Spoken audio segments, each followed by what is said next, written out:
आज आपल्या समोर एक नव्याने विषय घेऊन येत असताना प्रत्येक माणसाची एक कल्पना असते आणि त्या कल्पनेतून माणूस त्या शब्दातून व्यक्त होत असतो. ती कल्पना शब्दामध्ये साकारल्या जात असते आणि म्हणून आज आपल्या समोर बोलत असताना आमच्या लीळा चरित्राचं पान जेव्हा आपण उचकटतो पाहतो लीळा चरित्रामध्ये, तेव्हा एकांकाचा शेवट आणि पूर्वार्धाची सुरुवात ज्या ठिकाणी होती तो पूर्वार्धाचा जो उगमस्थान आहे ती म्हणजे आमच्या बाईसा मातेची भेट आहे. सर्वज्ञांनी प्रेमदान ज्या बाईसा मातेला दिलं तो पूर्वार्धाचा उगमस्थान आपल्याला लीळा चरित्रामध्ये पाहायला मिळत असताना त्या ठिकाणी एक छोट्याशा ठिकाणी मला पाय पुसणं दिसलं आणि मी सहज विचार केला की सर्वज्ञांची आणि पाय पुसण्याची ही भेट झालेली आणि की आपण पाय पुसणं कशा पद्धतीने बोलू शकतं जर थोडासा त्याच्यावरती प्रकाश टाकला तर. कारण आपण सर्वांना श्रुत जर असेल तर डोमेग्रामीचा राजमठ बोलू शकतो, परमेश्वरपूरचा विचारचिरा बोलू शकतो. एवढंच नाही तर सर्वज्ञ स्वामींच्या सन्निधानामध्ये जेव्हा संपूर्ण आसू संपदात वेचायला पैसा खर्च करायला पैसा नसतो त्यावेळेस बाईसा माता म्हणतात जी आज आसू नाहीये, त्यावेळेस सर्वज्ञ स्वामी अडकित्ता गहाण ठेवतात. तो अडकित्ता तो पोपळ पूर्ण बोलू शकतो. चक्रपाणी महाराज ज्या बाणगंगेच्या तीरावरती राहिलेले आहेत ती बाणगंगा सुद्धा आपलं मनोगत व्यक्त करू शकते. तर डोमेग्रामची शिन्नस्थळी सुद्धा बोलू शकते.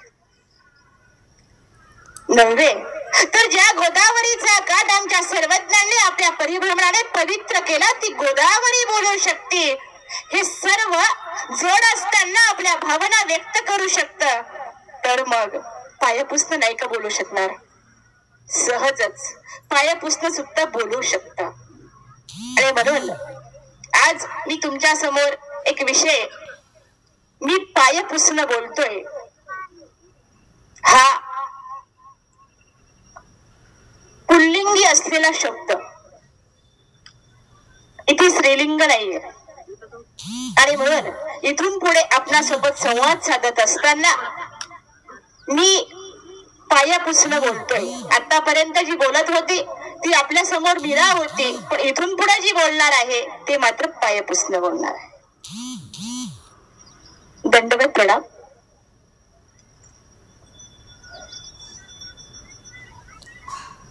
पैठणला एका छोट्याशा गुंफेमध्ये माझा रहिवास आहे. छोटीशी गुंफा आहे. या छोट्याशा गुंफेमध्ये मी राहत असताना या पैठण नगरी म्हणजे ही विद्वानांची नगरी, ही पैठण नगरी म्हणजे त्या ठिकाणी शास्त्र अभ्यास करण्यासाठी अनेक त्या ठिकाणी संन्यासी राहत होते. एवढंच नव्हे तर ही पैठण नगरी म्हणजे देवी देवतांना त्या ठिकाणी जणू काही स्वर्गातले 33 कोटी देव त्या ठिकाणी रहिवास करण्यासाठी आलेले आहेत. जवळच वाहणारी गोदामाई आहे, उंच उंच घरे आहेत, छोट्याशा झोपड्याही आहेत. अशा सुशोभित असलेल्या एका विद्वानाच्या नगरीमध्ये, पंडितांच्या नगरीमध्ये, देवतांच्या नगरीमध्ये माझा रहिवास. त्या छोट्याशा गुंफेमध्ये एक दिवस मी दररोज त्या बाईसाच्या गुंफेमध्ये दरवाजामध्ये माझं आसनस्थान आहे. दरवाजामध्ये मी बसतो. एक दिवस एक बाई आली. पैठणला पदयात्रा आलेली होती, पायी दिंडी आलेली होती. या दिंडीमधून एक बाई या गुंफेच्या दिशेने येताना मी पण बघितलं. तिला आल्यानंतर बसली आणि या गुंफेची मालकीण म्हणजे नागूबाई, ह्या नागूबाईचा आणि त्या बाईचा संवाद चालू झाला. अगं आम्ही ज्या पुरुषासोबत आलो ना तो पुरुष, काय सांगू त्या पुरुषाचं सौंदर्य, काय सांगू त्या पुरुषाचं लावण्य, काय सांगू त्या पुरुषाचं सौभाग्य, अप्रतिम असलेला चांपे गौर वर्णायुक्त असलेला तो पुरुष, त्याच्या सन्निधानामध्ये आम्ही 10 महिन्यापासून आहोत. कोणाचे घर ही बाई? मी सर्व अंगाची कान करून चाललेला दोघीचा संवाद उघड्या डोळ्याने ऐकत होतो, सर्व अंगाचे कान करून ऐकत होतो. दोघींचा संवाद चालला होता. आता त्या पुरुषाला भेटावं असं माझं मन त्या ठिकाणी बोलत होतं. त्या पुरुषाला पाहावं, बघावं तो पुरुष कसा असेल. बाई सामाता त्या ठिकाणी ती नागूबाई म्हणत होती, अगं मग त्या पुरुषाला घेऊन ये तू माझ्याकडे, आण ना त्या पुरुषाला. तेवढे ठीक आहे, मी तुझा निरोप देईन. आणि ती आलेली मेकरची बोले बाई त्या ठिकाणावर निघून गेली. बाईसा माता नगरीमध्ये गेली आणि कदाचित बाईसा मातेची आणि त्या पुरुषाची भेट झाली असावी. ते पुरुष कोण आहे हे मलाही माहित नाही, परंतु मी पाहत होतो नागूबाई पुढे चालत होती, पुरुष पाठीमागे चालत होते. गुंफेकडे येणाऱ्या त्या पुरुषाकडे मी बघितलं. नागूबाईने त्या गुंफेमध्ये प्रवेश करता क्षणीच तो पुरुषही त्या गुंफेमध्ये आलेला. खरंच बेकरच्या बोलणेबाईला या पुरुषाचं, या संत महात्म्यांचं वर्णन शब्दात करता आलं नाही. इतका अप्रतिम सौंदर्याने युक्त असलेला तो पुरुष होता. अप्रतिम युक्त सौंदर्याने युक्त होता. अशा पुरुषाकडे मीही बघितलं आणि माझं मन आनंदाने प्रफुल्लित झालं. तो पुरुष आले, ते संत महात्मे आले आणि एका क्षणीच या बाईसा मातेच्या गुंफेमध्ये असताना माझं आसन कुठे, पाय पुसणं म्हणजे मी कुठे असतो तुम्हाला सर्वांना माहित आहे. आता पाय पुसणं हे कृतयुगापासून कलियुगापर्यंत चालत आलेलं आहे. मी काही आजच नाहीये तुमच्या पुढे. मी कृतयुगातही होतो, मी त्रेतायुगामध्येही होतो, मी द्वापार युगामध्येही होतो आणि मी आज कलियुगामध्येही आहे. परंतु आज माझी अंग वेगवेगळ्या प्रकारची आहे. तुम्हाला पाहत असताना वेगवेगळ्या प्रकारच्या छटा माझ्या बघायला भेटतात. प्रत्येकाच्या घरामध्ये माझं वास्तव्य असतं, प्रत्येकाच्या घरामध्ये.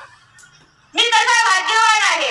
एखादी वस्तू एखादी गृहिणी खरेदी करणार नाही, पण मला मात्र अवश्य आणणार. माझ्या ठिकाणी येत असताना प्रत्येक व्यक्ती घरामध्ये पाऊल ठेवत असताना मला स्पर्श केल्याशिवाय पुढे जाऊ शकत नाही. पहिला येणाऱ्या पाहुण्यांचा स्पर्श, पहिला येणाऱ्या गृहिणीचा स्पर्श हा आधी मला होतो आणि मग घरामध्ये प्रवेश. किती सुंदर सोफा सेट असला, किती सुंदर प्रकारचा दिवाण असला, किती सुंदर प्रकारच्या गालिचा असला, तरी पहिला स्पर्श मला केल्याशिवाय कुठलाच माणूस घरामध्ये जाऊ शकत नाही. या अर्थाने मी आनंदित आहे. या अर्थाने मी भाग्यवान आहे की येणारा प्रत्येक माणूस मला स्पर्श केल्याशिवाय घरात जाऊ शकत नाही.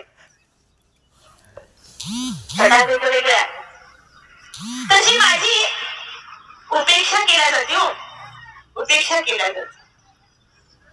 कोण करणार किंमत? पाय पुसण्याची कुठे किंमत होत असते का? काही किंमत नाही. बाजारामध्ये गेल्यानंतर 100 रुपये सांगितल्यानंतर प्रत्येक बाई 50 रुपयाला माझी किंमत करणारी, 30 रुपयाला किंमत करणारी. जुनी साडी झाल्यानंतर त्या साडीचं पाय पुसणं केलं जातं आणि ते दरवाजामध्ये ठेवल्या जातं. मला आनंद वाटतो. निरुपयोगी जेव्हा वस्तू होती तेव्हा तिचा उपयोग माझ्यासाठी केला जातो. वस्तू निरुपयोगी आहे पण तिचा उपयोग माझ्यासाठी केला जातो. छटा वेगवेगळ्या आहेत. गृहिणी आता हुशार झालेली आहे. ती घरी पाय पुसणं बनवते आणि दरवाजामध्ये टाकते.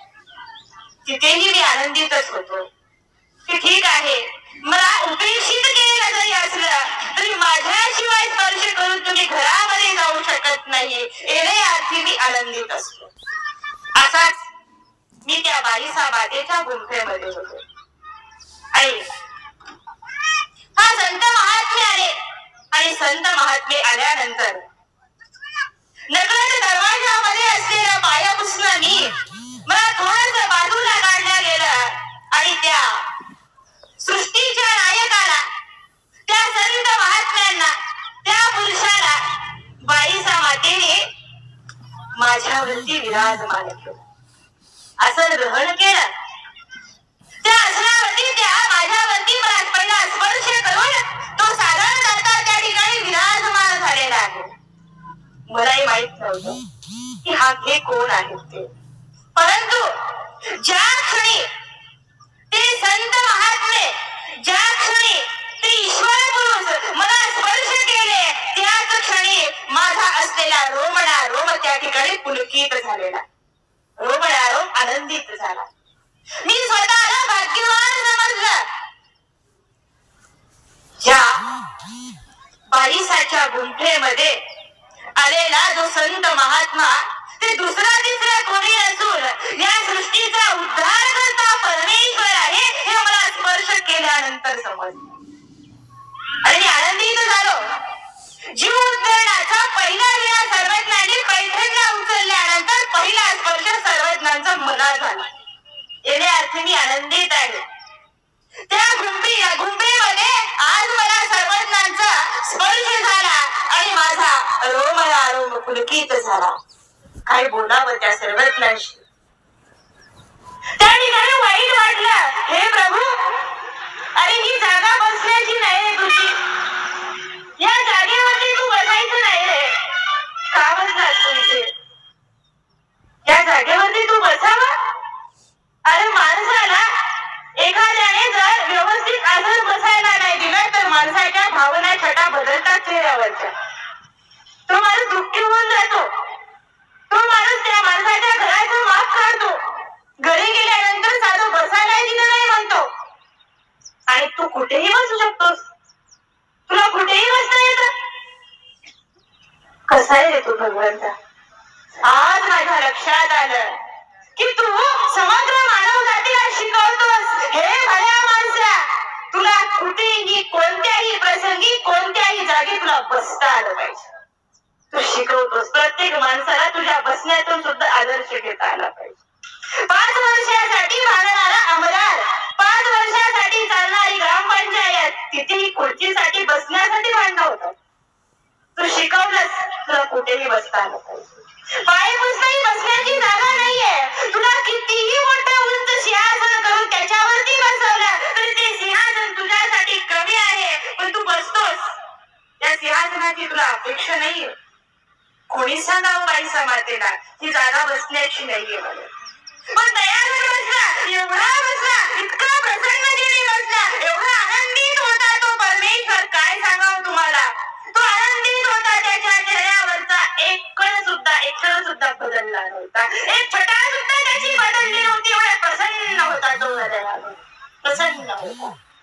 कवी म्हणतात, नागंबेच्या घरात जेव्हा माहेर घर आले, नागंबेच्या घरात जेव्हा माहेर घर आले, पाय पुसण्यावरी ते ब्रह्मकमळ फुलले. काय पुसता नशीब तिचे, काय पुसता नशीब तिचे, पुसत आले, न पुसणाऱ्या त्रिदोषांना क्षणात पुसून गेले, न पुसणाऱ्या त्रिदोषांना क्षणात पुसून गेले. म्हणाल तुम्ही श्री चक्रधर कोण्या जागी बसले, म्हणाल तुम्ही श्री चक्रधर हे कोण्या जागी बसले. नागंबेच्या घरात जेव्हा माहेर घर आहे. खरोखरच देव जेव्हा एखाद्याच्या घरामध्ये येतात आणि पाय पुसण्यावरती तो दयाघर बसतो, मला तर आनंद आहे. मंडळी, मी खूप सुखी आहे. मी खूप सुखी आहे. पहिला स्पर्श मला झालेला या दयाघराचा. जीव उद्धरणाचा विडा उठला. अजून पैठणचे विद्वान मंडळी यायचे आहेत, अजून सारंग पंडित यायचे, गदोनायक यायचे. सगळ्याच्या अगोदर मी देवाला भेटलो.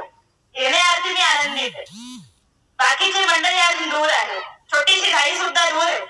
दुमाईचा दूर आहे.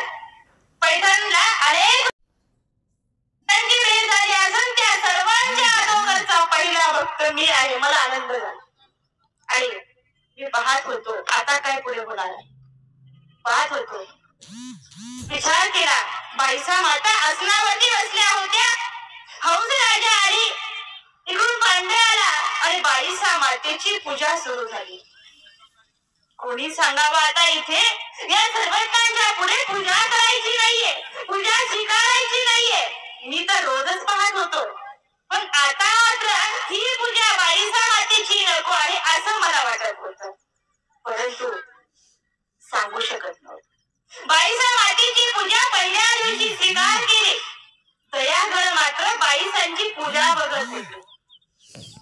आनंदाने पूजा बघितली. पहिला दिवस गेला, आता दुसरा दिवस उजळला. दुसऱ्याही दिवशी तोच प्रकार.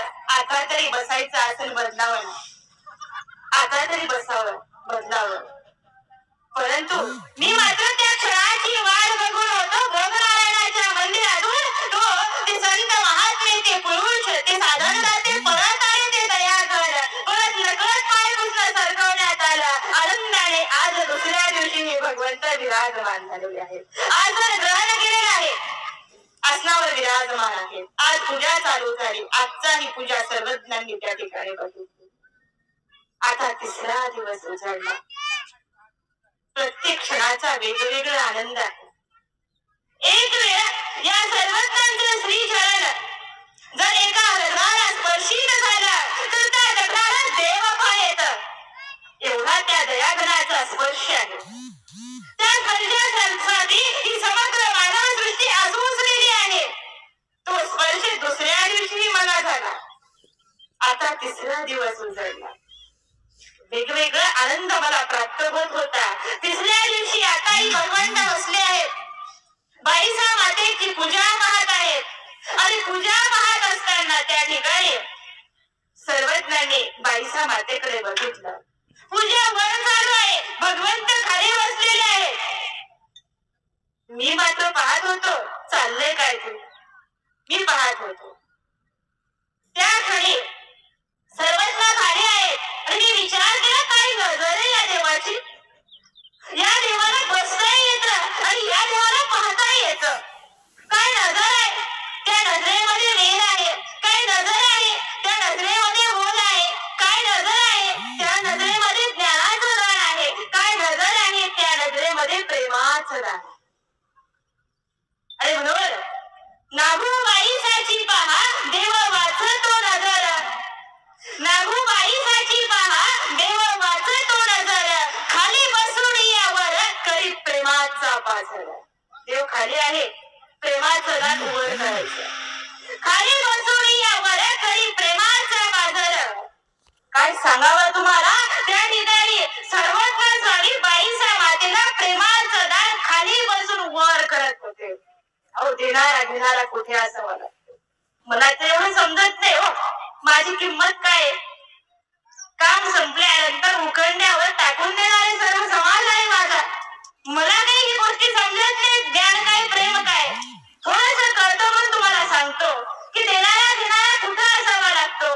देणारा वर बसलेला असावा लागतो. देणारा गुरुस्थानी असावा लागतो. घेणारा खाली बसलेला असावा लागतो. शिष्य हा खाली असावा लागतो. गुरु हा वर असावा लागतो. इथे गुरु खाली होते, शिष्य वर होता. घेणारा वर होता, देणारा खाली होता. तरी प्रेमाचं दान देत होता. काय भगवंता तुझी अफाट किमया आहे. काय आहे तुझ्याकडे असे. फक्त तुला द्यायचंय. योग्य जीवाला योग्य अधिकार घडवून देण्याचं खरं दातृत्व तूच देऊ शकतोस. आम्ही नाही देऊ शकणार रे. आम्हाला फार विनंती करावी लागते तेव्हा आम्ही देऊ शकतो. आम्हाला नाही देता येत. खरा खरा दाता तू आहेस.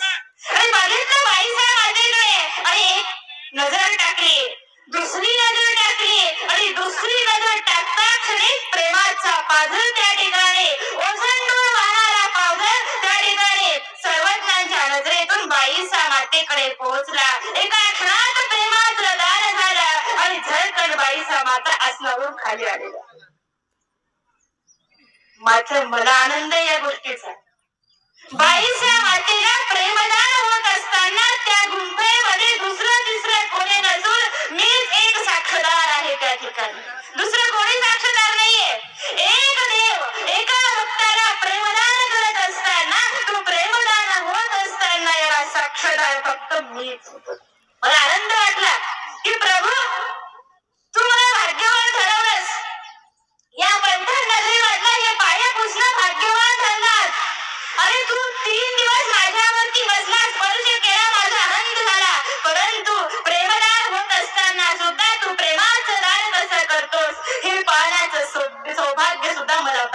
झाला. एका क्षणामध्ये त्या ठिकाणी प्रेमाचं दान झालं. बाईसाहेबाचा धडकन खाली उतरल्या. अरे बाबा, मी चुकले बाबा. काय करत होते बाबा मी मलाच कळत नव्हतं.